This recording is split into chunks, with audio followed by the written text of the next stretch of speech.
Hello and welcome to True Guidance Tarot. I'm Adriana Teodoro-Dier. I'm a spiritual medium and intuitive reader. I've got a message for Gemini today. To let you know how this works, I've connected to my guides in spirit and I've asked them to bring forward a message that's going to be deeply meaningful and helpful for you this week as you navigate what's going on. If you're new to this channel, welcome, and I really encourage you strongly to subscribe so that you stay in constant contact every week with this information. When you're in contact with high vibration information from the other side every week, it really helps to give you a different perspective on how to move forward on your spiritual journey. So let's get to your reading. Gemini, every single reading I have done today has been pretty dark and pretty intense. And there's a little bit of that with yours, so please stick with me. I think this is just what's going on with the collective energy right now. We all must be feeding off of each other. So the more you can understand, the more you can be a leader in your own way, and the better this is going to turn out for everyone. So we've got the energy of the lovers around you this week. So there's a bit of indecision going on in your world. A lot of choices, a lot of different ways things could go. But the big question that's being asked of you by the universe is, what do you value? What's important to you? And this is really more than just, well, I value pasta. This is more than just the mundane stuff. This is deep inside. What are the kind of behaviors for myself that I really value? What are the kinds of behaviors that really benefit me and that really need to be continued? So you react with the energy of the Emperor, and so there's a bit of hard-headed stubbornness. When I say this to you, and when I explain this first card, it's likely you reacted with, well, I already know, I don't need to listen to this anymore. And that may be true for you, but there's an unwillingness to shift your worldview. There's an unwillingness to look a little deeper under the surface of what's going on. And it's kind of like you just want to be stuck in your world the way it is, in your routines, in your patterns, in your, they're saying the word choices, in the kinds of, I want to say the word timeline, but it's kind of like the track you're on. You don't want to change the track you're on. You just kind of want to stay and keep everything the same.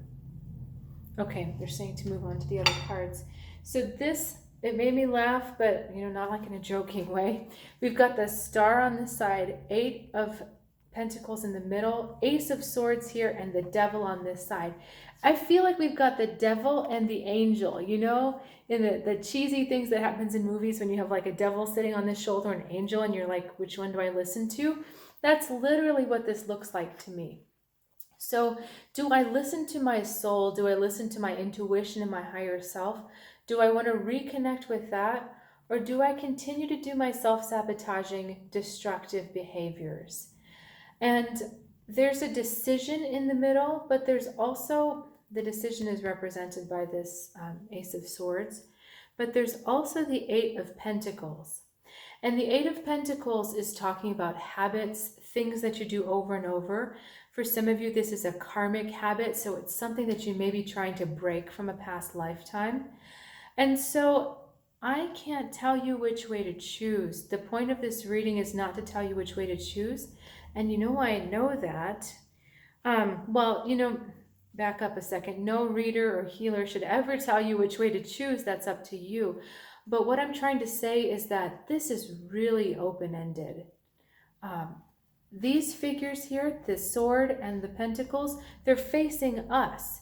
So this is literally you. Which karmic pattern are you going to adhere to? What decision are you going to make for which habit?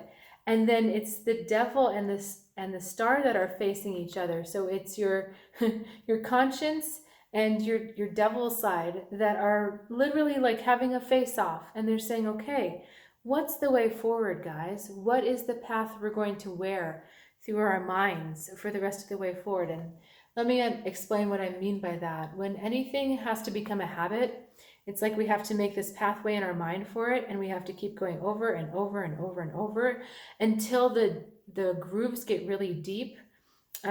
In more scientific terms, it's until enough myelin collects so that it's a strong pathway and the neurons immediately just jump through it.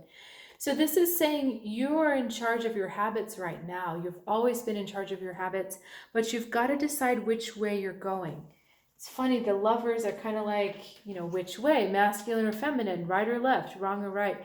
And I don't know if you can see on here, there's a snake holding an apple. So we've got that Adam and Eve, the temptation, right? And the devil tempted them away from paradise.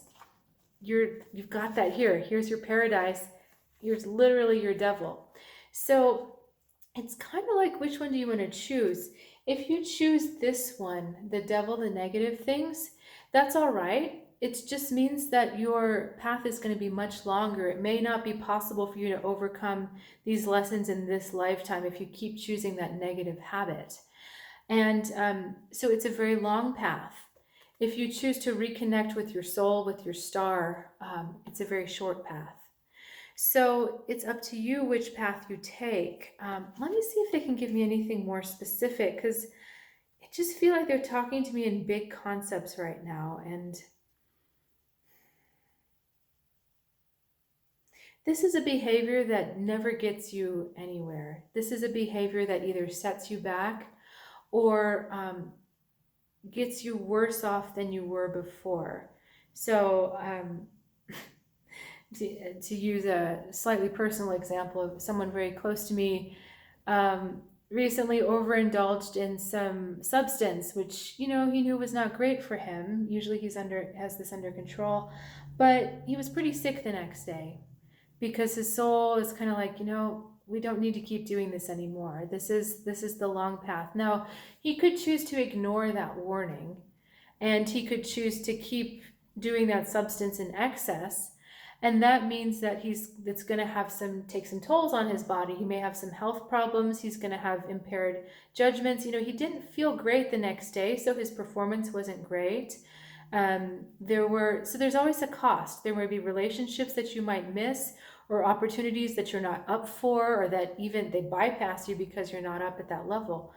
But if he's able to kind of rejuvenate, return to his soul, practice enjoying things in moderation, then he's going to have all the energy he needs to engage with what he loves, passions, hobbies, relationships, whatever it is.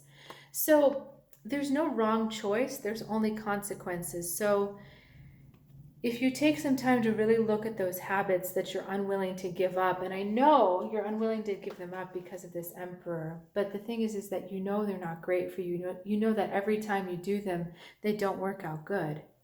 They don't work out well. And this doesn't have to just be substance. This can be codependence.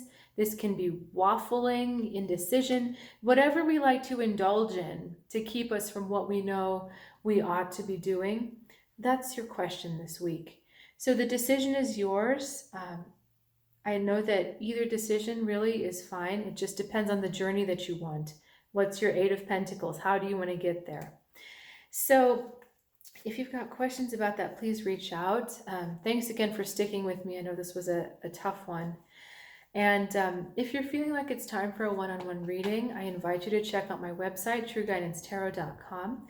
A lot of great options on there. And if anything resonates with you, I'd be more than happy to work with you and help you out. So look forward to seeing you next week. Have a good one.